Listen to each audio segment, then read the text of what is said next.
Yeww.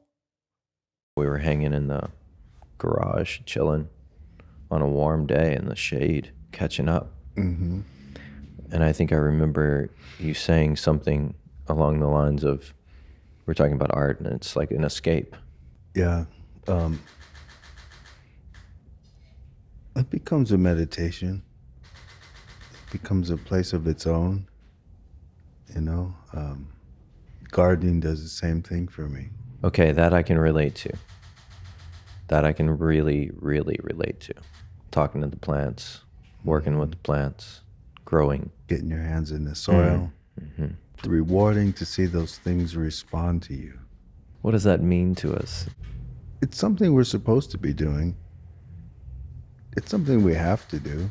But we also grow plants for aesthetics. Put some nature around us. People want to have some part in nature. It feels good. No doubt. Yeah, today I went down to the beach because I needed that. You know, I needed to cleanse.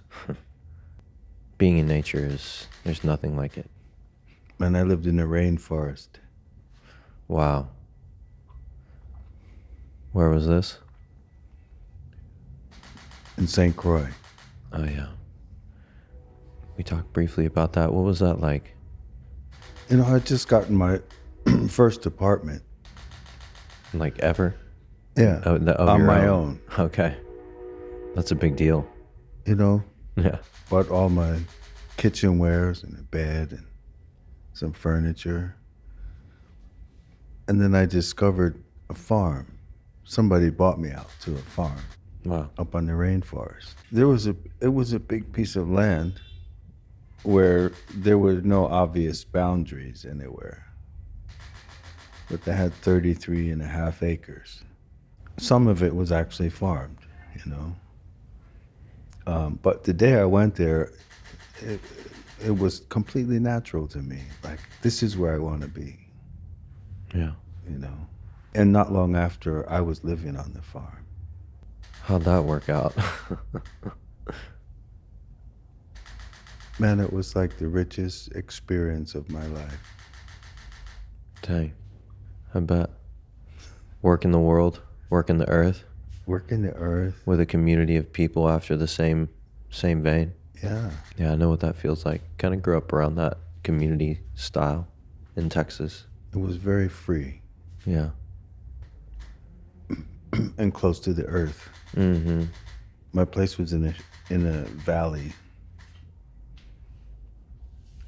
with a stream in the middle, a creek.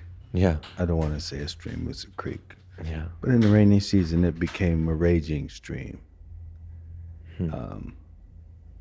But along the stream were coconut palms. Because it was in a valley, they grew very, very tall. And it was also lined with mango trees that went up the hill behind my place. I'd lay in bed at night and listen to mangoes falling through the leaves and hitting the ground. Wow, that's rich, man. In the morning, I could get up and remember where I heard the sounds and go pick up these big, luscious kidney mangoes, we call them. Wow. That's full of value, man. How do we get there? How do we get back there, man? You know, I think it was a time that was. The land isn't as free and open now as it used to be. Really? Yeah. What happened? Well, I went up there and, well, there's a house. Oh, yeah. Everything's worth something, huh? Yeah. Dang. There's another house. Oh, people now occupy this land. It used to only be cattle. Yeah, there's more of us, for sure. With more money, more stuff, more everything. We're taking over. But I went from St. Croix to St. Thomas and eventually to St. John. But I worked as a draftsman, I started as an engineering draftsman. Wow. And became an architectural draftsman. I think I'm connecting some dots. I'm looking at your art here. Well, I did that for so many years. I think it locked me into something, you know. I think so too. I think you might be onto something, man. Yeah. Well, in that work, everything has to be right, Ah, wow. you know. That's a concept. A builder is going to work from your plans. Everything has to be right. Mm-hmm. But more than that, I appreciate good art. And my definition of good art has expanded over the years. Yeah, I bet. Valid is good. Yeah. Or from an accuracy of, and then there's abstract art. How do you measure good versus good? You don't. You know what It's, art I really appreciate? yeah. Art that shows the freedom and creativity of the artist. Where I could look at a piece and tell this artist had fun. That's a cool thing to hear you say, though. As an artist, especially at this capacity where this is heavy. What is this piece here? This is between two worlds.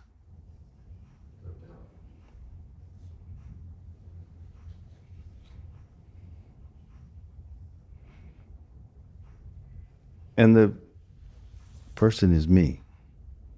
And what worlds are you between? It's like between heaven and earth, where I exist here, but in another sense, I also am present in unseen places. Present in unseen places.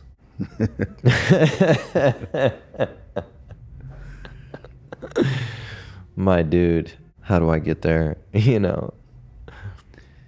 Practice. Experience. We all have that mind.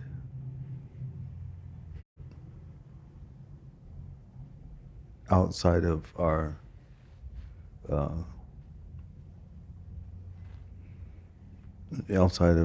physical world, I do, yeah. I find myself every year, maybe even every moment, getting closer and closer to that. The strange thing is, the closer you get to that, is the further you have to go.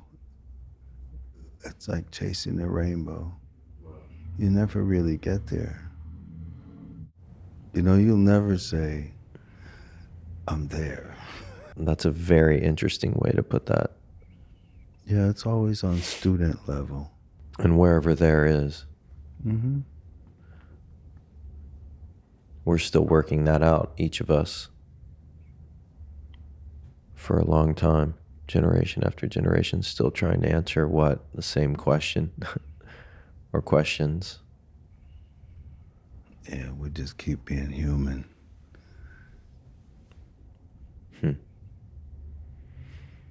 Yeah. That's a hard one to shake.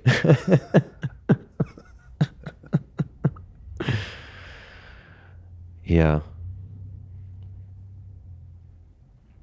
So, when you were living in the islands, were you painting? Or were you a drafts person? Working the farm, it sounded like, for a bit of your life, but when did you find that you wanted to put your hands to something to create in this capacity? I was painting all along. I was painting I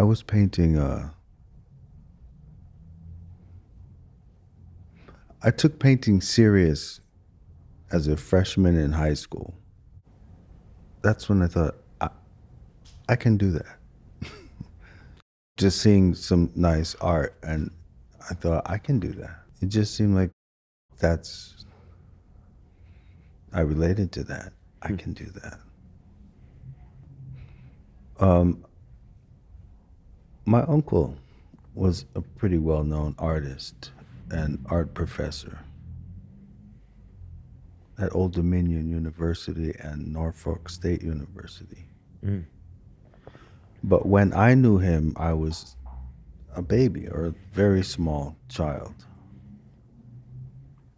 So I didn't relate art with him.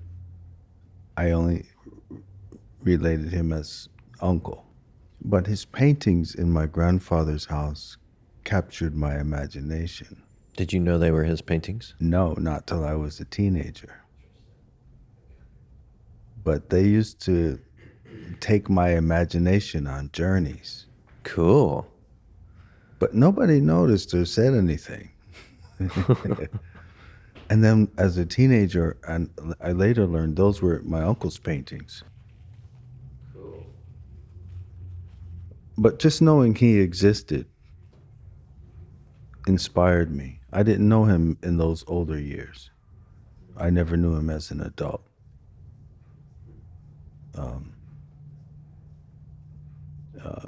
But knowing what he did was always an inspiration to me. Sounds like it. And you still think about this and how that has inspired you? I always wonder what he would think of what I do now. He was quite the master, you know. A.B. Jackson, and another uncle as well. His name is Lewis Howard Latimer. He was an artist and a poet, but most known for being an inventor. Wow. A Renaissance man, no less. Yeah. Rare breed. He Wow. was one of the Edison pioneers. I was having a conversation the other day about Renaissance men of this age, if you will. Mm-hmm. And folks were, it was kind of an interesting conversation where we think of like the Edisons of the world or those who created the wheel, you know, or the axle, where you could, every generation, century, decade, something big happens and there's this change. In my lifetime, I'm 40 years old, the internet, the smartphone started with the internet. Mm. Music was being played differently, from 8-track to cassette to CD and then to digital. All this has happened in my life. The pager, I had a pager when I was young. And so all of these inventions are happening in a very compressed period of time. 40 years, my lifetime, right? It's creepy to think about sometimes, but then when you back up another 40 years, you're like, Dave's dad is over 80 years old, right? And still alive. Imagine the shit that was invented Wow. in that period of Yes. of time. And so then someone had commented that, well, in this day and age, data is passed and processed so fast and so accurately, instantly, you can find out anything about anything. And does that then mean that we've pretty much hit our max of inventions? Or do we even have a modern day Renaissance man or woman in essence like it was back in the day? Those who invented the wheel, are you kidding me? We wouldn't have anything that we have going on here if we didn't get the wheel. But do you have the same kind of inventor mind in this day and age than you did then? Is interesting. I think just the thought that inventors of our modern day time are inventing something like changing our way of thinking and our mindset on something. Of what's possible. Exactly. There's a lot of new technology changing very rapidly. But some of the old skills, the hand skills, I think will kind of fade away and come back very strong. Mm-hmm. I'm seeing that in my generation of people where they want to, they're moving away from, or maybe it's just me out here in California, I don't know. But I've lived all over. I've lived in New York. I've lived in Connecticut, Greenwich, Connecticut, with the fancy spots, Upper West Side, Texas, Portland, Oregon, the coast, here, in all the places, at least in my time, brief time here, I'm seeing people evolve in their mindset away from putting up their walls and boxing in their babies and protecting themselves from society. I'm seeing more and more of people being genuinely caring for other folks, or wanting to care at least. Maybe we haven't fully sent caring genuinely, but at least I feel like we're moving towards wanting to and seeing a need to, as you said. And I hope I'm right, but it's the feeling that my gut tells me. I'm hoping we're going in the right direction with that. There's two sides. Two sides. There's a lot of violence going on. There is. Yeah. We're lucky to be in this location. This is very cool. Mm-hmm. This is relaxed. Yeah. This town. It has another side, but for the most part, I feel at home in Oceanside. I do too. I moved here after living many, many other places. I'm from Connecticut. Yeah, we were briefly talking to Dave about that today. I was wondering, I know you had spent a lot of time, if not most of maybe your life, in the Virgin Islands, but was wondering where you grew up, and it sounded like Connecticut. He started out in New Haven, Connecticut. I'm very familiar. Stamford, Greenwich, then New York. Well, Portchester. But I was too young to be familiar with those places. Yeah. Mm-hmm. My father, my grandfather, great-grandfather, they're all from New Haven. Wow. New Haven's an interesting city. Yeah, it's changed a lot. Mm. I've spent some time there. Great memories, a lot of my family was there. My mother and father's families were there. My grandmothers were there. My grandfathers were there. Dang, it's a lot of family in one place. I went back there for a memorial service for one of my uncles, which was held at Yale. And I was very familiar with inside of there because my grandfather was the custodian. It's some area of some part of Yale. And I'd been all through that place with him. Cool. In fact, it was going through there with him one day, and we went in the architecture department. And when I saw what I saw in the architecture department, that changed my life. Oh, really? Wow. That blew my mind. I was a little kid, but what I saw, the model buildings, the plans, the tools they used, that stuck in my head. Wow. And I knew that's what I wanted to do. That's so cool, man. So by the time I'm living in St. Croix, I met a civil engineer, and I'm thinking, oh, he builds stuff. So I wrote him letters like I thought I saw on building plans, right? Oh, wow. Okay. And I probably wrote this guy 3 or 4 letters. And I bugged him until I got a job. Awesome. And I was just training to be a draftsman. And I took to it so naturally. that quickly I was drawing everything from their office. And they were doing the Cross Island Highway. Wow, you had some work ahead of you.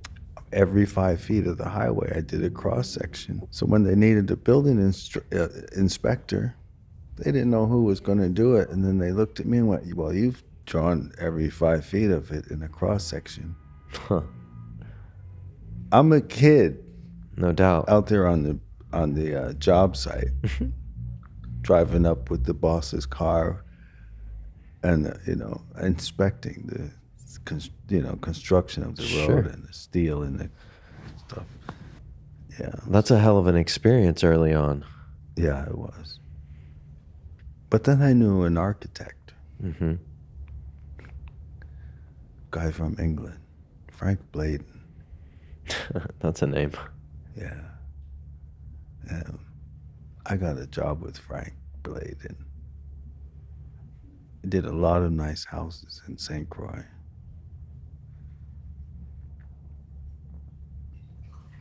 You built or designed Design. 4 houses in St. Croix. Yes. That's so cool, man. Oh, yeah. That's so cool. That's a special kind of experience. And special kind of houses, too. Are they really? Oh, yeah. See, working with the civil engineer, we did surveying. Yeah. Familiar with that process. We did surveying. So I go out there and we call it shoot numbers, Yeah, yeah. write it in the book, and come back and make a model of the topography It's so cool. out of chipboard. Yeah, it's so cool. That's tedious work. I loved it. I made maps I worked for the Virgin Islands Conservation and Cultural Affairs. Wow. And we designated on the map what was going to be the area of control of coastal zone management from the watershed 3 miles out to sea. Wow. Okay. And that was their jurisdiction. And we mapped that. How did you do the underwater? No, we mapped the land Okay. from the watershed, the highest point I got it. From the watershed. from the water. Yeah, I got it. The highest point above that. Anything washing into the sea, you have to not allow things to wash Into the sea. into the sea. Yeah, sure. Yeah, that's really important. Yes. Kills coral, pollutes water. Pollutes us. Yeah. Yeah, it's bad. It's real bad. You have a piece, actually, that I saw earlier. You're in the water. Oh, let's look at it. Yes. Yeah, the concept is just that this is what's with me. This is called Up from the Depths. I hope I can articulate that. It's myself in the painting. Sure. I think to get it, yeah, perfect. It's myself in the painting. And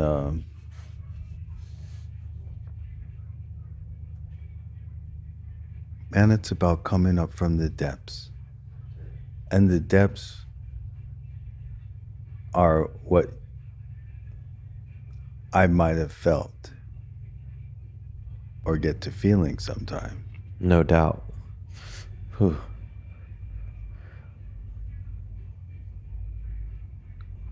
But everything is how you feel about it. Everything is how you take it.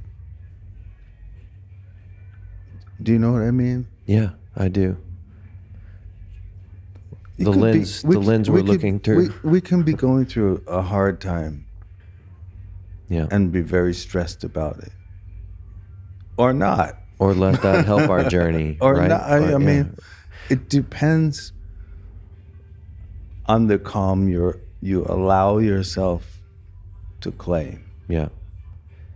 I see it as I produce a new show, right? So if I'm conditioned to this outcome that I don't know, right? Yes. And this I'm getting stirred up about something that it's an indefinite outcome, right?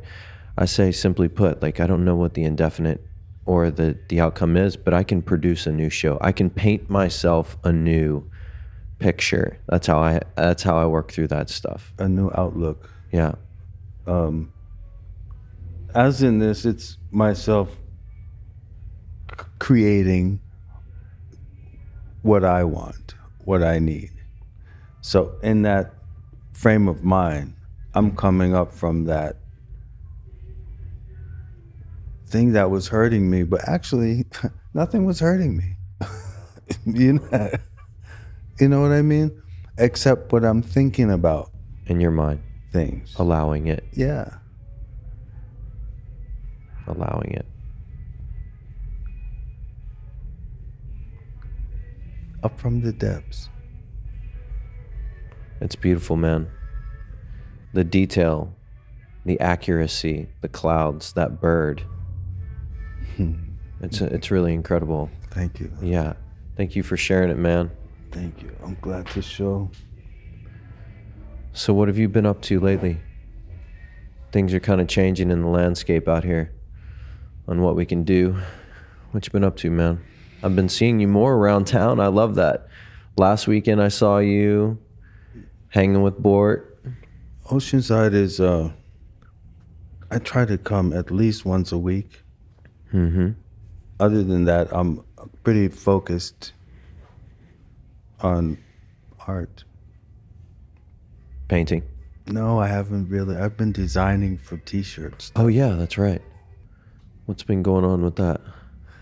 Well, you know, there's some new printing. Man, that's a beautiful piece. Thank you. There's some new printing processes that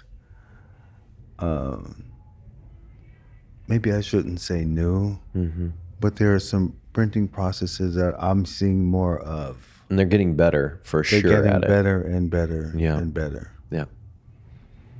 So besides what I would create for a typical screen print, now my focus is to put some fine art on clothing. Nice. It's being done more and more, eh? Yes. In a good way. Yeah, I Cool. see some very nice stuff. Cool. I dig that. I'm totally down for supporting artists in that capacity. I wish I had my t-shirts that I wore as a kid with like the wolves on them and the nature scenes. I wore all that stuff as a kid, man. Yeah. I'd wear it today, especially if it was from a local artist, no doubt. So I'm doing things that are for pretty basic screen print, but I also want to do this, you know, my paintings, these and others, Yeah. you know. Yeah. And it's time that we can start going back to shows and so on. Yeah. There's so much detail in this piece, those huts, and there's so much in this piece.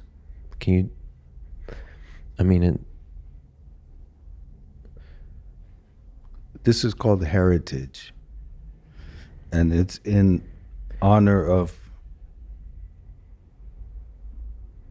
my grandmother's people, even my father's people. You know, my father tells me people used to whisper to him, you know, your grandmother was a squaw. You know, that was kind of like a shame. You know, that was supposed to be a secret. You know, that his grandmother was a squaw. You know.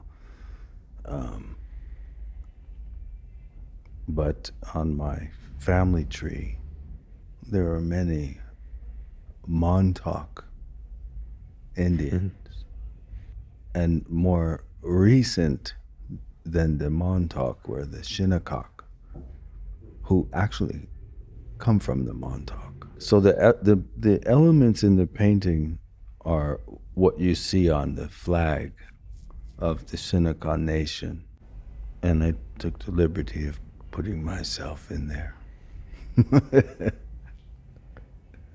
That's heavy, dude. But I feel very attached, you know. To that part of your heritage. Yes. Is there a word to explain that feeling? Not to degrade it with a word, but I think that I struggle and some people struggle explaining what that connection to the essence of what we are, and maybe it's our heritage. Oh God, it is so deep. I don't know that I could. You know, when I see even pictures of Long Island, New York, I get it, I feel it. I've been there as a child, a little child, but today when I see that place, I know that, you know, a good part of my spirit is so familiar with that I'm connected to that place. Like I need to go there and walk barefoot on the land, you know? I just like teleported to Port Arthur, Texas, where I grew up. You Yeah. talking about this connection to Yeah. Long Island. I know the feeling. I know it well. You know, and we were seagoing people, fishermen, whalers from canoes. I'm a fisherman too. No doubt. I was going to ask you if you fish. Oh, and I love to fish for stripers. And stripers came here from the East Coast, and that's why they exist on the West. Dang, I did not know that. Yeah. This connection to one's self. It's mesmerizing just looking at this thing, by the way, because you see that connection that you're talking about right now. It's profoundly obvious, you know? I hope I'm articulating that. But it's almost mesmerizing, particularly now that you told me the story behind it. There is no word. This piece represents that. Wow. It comes with some guilt for not being there. It comes with some of that feeling because nobody there on what's left of the reservation knows me. You know, to me that's very unfortunate. You know, I would go there and be a stranger. And would you consider it your homeland?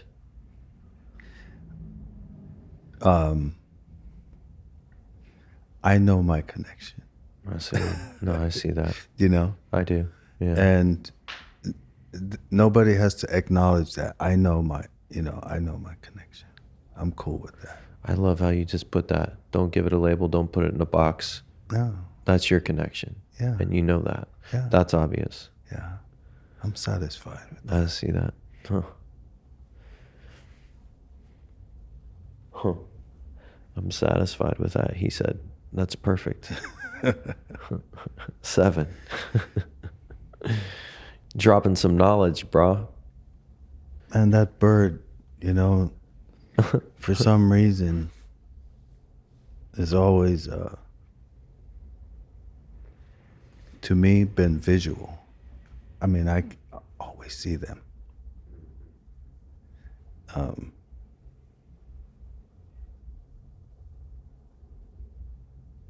I don't know. It's part of, I always see them. I think, I don't know. There's things I'd like to think, you know, there's things I would like to think, you know, I think, yeah, I see you know. Yeah. I sure know what that feels like sometimes. When you feel connected to... Yeah. Hey, I feel like they're just showing themselves to me. Well, 7, What are you going to be doing this weekend? I'll be sitting at my desk. Working Yeah, working. on t-shirt stuff? Yes. Cool. Yeah. Cool. And you said you wanted to get back to painting. Are you taking a break right now? I'm working on shirt designs. I'm going to start painting for that purpose. Ooh. I'm doing more graphic stuff, with ink Got you. and colors, Wow. but not necessarily paint. Is that something you've done before? Yeah. Yeah, I've done a lot of shirt stuff in the past. Is that right? That's cool. Yeah, that's what I did when I first came to California. You were showing me some of your sketches last weekend when I saw you. Yeah, but when I came here to live, I saw some screen print equipment one day, and I realized I know how to do that. Cool. And I had a partner I was married to at the time. Y'all were in the business. Yes. Cool. You still have that equipment and stuff? You gonna do your stuff I yourself? don't have that equipment anymore. I see. You have interest in doing I it sold yourself? that equipment and thought, well, now I'm going to be a painter. I'm really an artist. I'm not really this t-shirt guy. I'm an artist. Yeah, well, we do what we've got to do to make our program work sometimes. Well, the program has worked in the sense of producing art at the cost of so much else. Yeah. But I guess that's what I do and what it takes to do. Producing art at the What I cost do. of so much else. Is that what you said? It's a blessing and a curse, Yeah, no doubt. But when I'm gone, the hardship will be over and the art will exist. And no tribulation or what I felt about anything matters. That's a little morbid, dude, but it's true. I mean, in reality, It's the truth. Yeah. what you feel, what I feel, it doesn't matter. Not in the long run, it doesn't matter. I agree with that entirely. It's not recorded. Well, we're recording it Nobody's right going to now. remember. I mean, it's through your art, right? That's how, That's perhaps, yeah. our That's pretty cool to think about. hieroglyphics. Our hieroglyphics, no doubt. That's cool to think about, our feelings and our thoughts, unless we create something that can live beyond our years, in this physical form anyway. Museums always intrigued me for that reason. Art exhibits in museums intrigued me.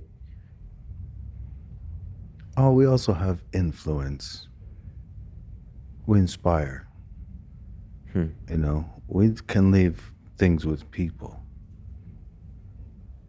that aren't tangible things. Yeah. And it rolls over from Generation time to to generation. time. Yeah, generation to generation. Yeah. I was part of this cool art community that came out of New York City, and they were looking for funding for a traveling art show from continent to continent. And what they would do is they would take tribal, pretty deep tribal art, traditional originals that had been passed down, as you say, from generation to generation. They would professionally transport these pieces of work to communities all over the world and other areas that were very secluded and had very unique and special culture in their paintings, is the best way that I can describe it. Their culture was deep in their paintings. Okay. And the style. And so they would have this show where they would basically swap continents with art and tell the story in their language of what that art meant. And the artists would get to travel with their pieces. It was this beautiful, really beautiful program. And when you were talking about this passing from generation to generation, it reminded me that I got to see some of the footage of these events occurring, and it was very beautiful. Some people were of the community locally seeing artwork from other tribes. It just was heart-wrenching to them. Moving. I love when people feel the energy from a piece of art. I love when it moves, and you seen people see something and they jolt like they just got a shock, like, oh, That has to be great as an artist. But to me, when a child stops and looks at the art and is captured by the art, that is the biggest compliment. Really? Yeah. Huh. Is that because you were so inspired as a child? Maybe, but I think that they are so honest. I love that. I love that you say that, yeah. Unconditioned. Yeah, I mean, it wasn't something that they glanced and walked by, grabbed them, Mm-hmm. Yeah, that's awesome. That's so on point. Kids are looking through an entirely different lens. I think about this often.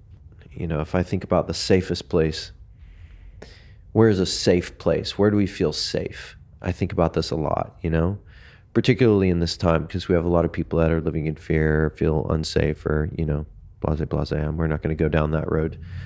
But we're all seeking comfort. Mm-hmm. Safe, maybe it's in our head, if we can go there, if we're really good at meditation.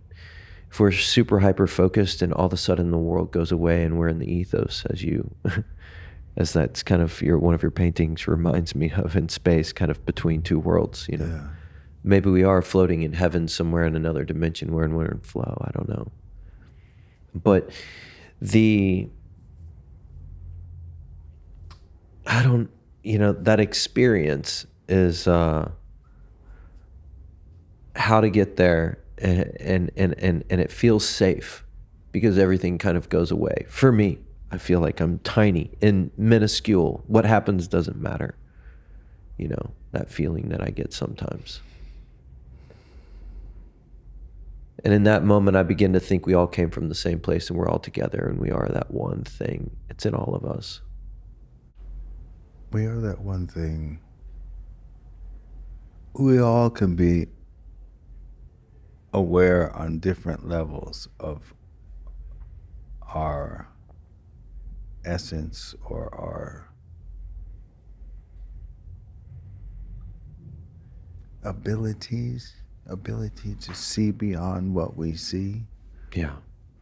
Does that make sense to you? Yeah, it does.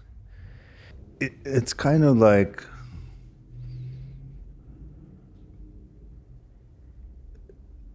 circumstances that we're seeing. We could go along with it. Mm-hmm.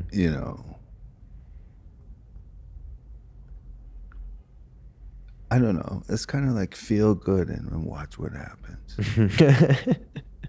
Get out of the. Sometimes just step out of the details and hang out for the ride. In the Enjoy the islands, ride. we just say give thanks. Yeah. Just give thanks.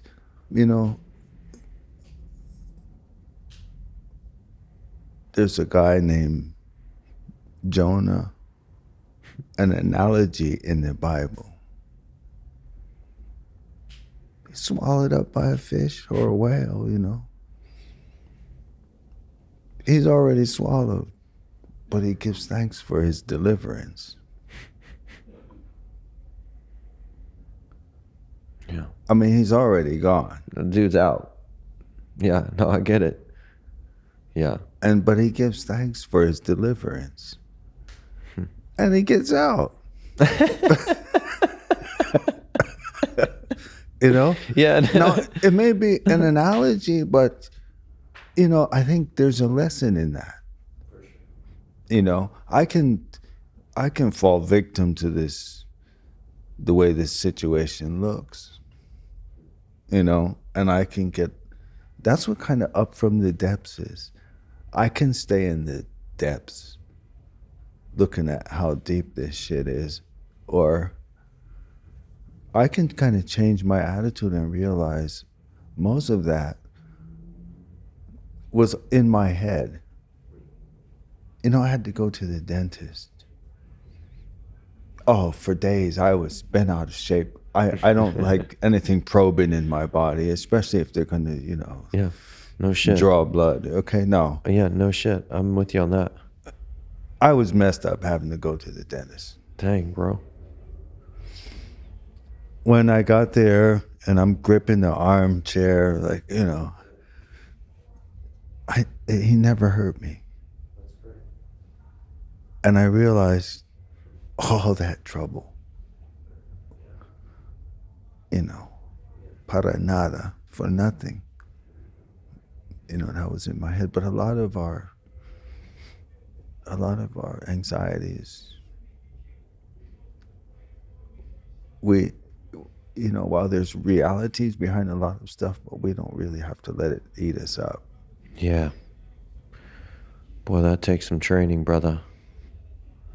Practice. And practice, and things will still, accumulate and weigh you down, but you're always going to come out of it. This beach, for us, we are blessed. Man, this place right here, as you were saying before, helps me come out of all that thick. It just washes, this mist, this ocean mist. We're so fortunate out here, living close to this ocean. I've been coastal my whole life. Definitely helps. No matter where I live. I was going to ask you if you live coastal, are you an Aries or a fire sign or a water sign? A Leo. What sign is that? The lion, fire.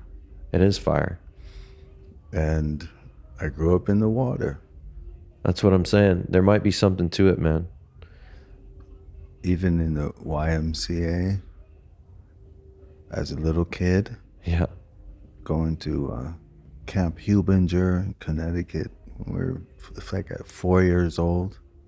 When the youngest was 8 and up. Yeah. I went at 4 years old. Inside connection. My mother was the secretary at the YMCA and my uncle was the camp director. Wow, that's cool. You got to do all the fun stuff. Yeah, so I was 4, my brother was 5, and we went to day camp, Nice. So, and by the time I was of age, to really be at camp, I was a pro. I bet. That's awesome. Camp really changes us, I think, as kids, especially if it's a good camp. Oh, yeah, we were outdoors. We learn a large part. In rowboats, in canoes, and made campfire. And surprising how much of that we remember in our later years, too. Oh, man. It's totally worth it, huh? The arts and crafts guy was somebody magic to me. Oh, wow, I bet. He made stuff. Yeah, no. That's cool. Yeah, he made cool stuff. Is there anything you want to share with the public while you're on the show? Oh. Keep faith,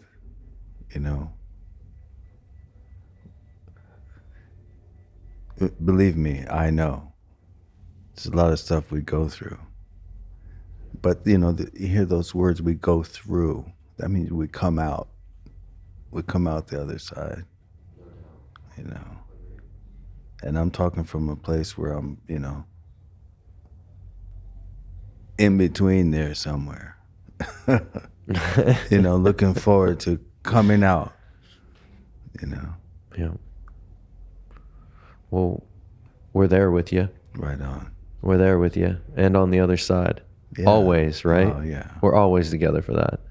It's been fun, man. How can we find you and get a hold of you? How can the public find you and get your art or email you? I am on Facebook. My daughter tells me that's for old people, but hey, I'm on Facebook, and it is Stephen M. Jackson, and I spell it Stephen. Stephen M. Jackson on Facebook. Perfect. Also on Instagram, artist SM Jackson. And you'll see some more paintings on there. Great. Some more art. Yeah, we're definitely going to bring some art into this show too, if you're cool with it. Excellent. Please do, yes. All right. Well, thanks for sitting down and chatting with you, man. My pleasure. It's been fun. Cheers. Okay. Yeww.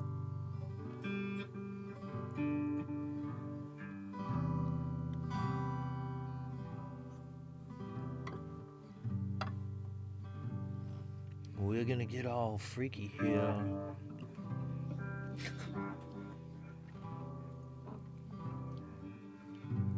We're gonna get all freaky here.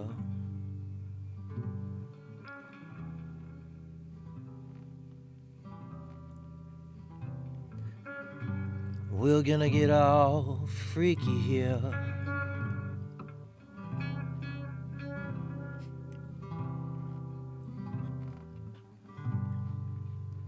Join us on the deck here in Freaky Town, USA.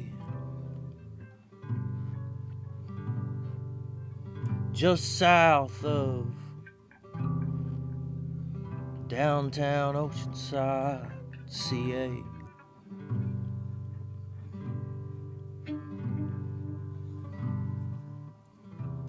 Stick around for a little while and meet the locals, yeah. They're a good old crew that's been around a while, yeah.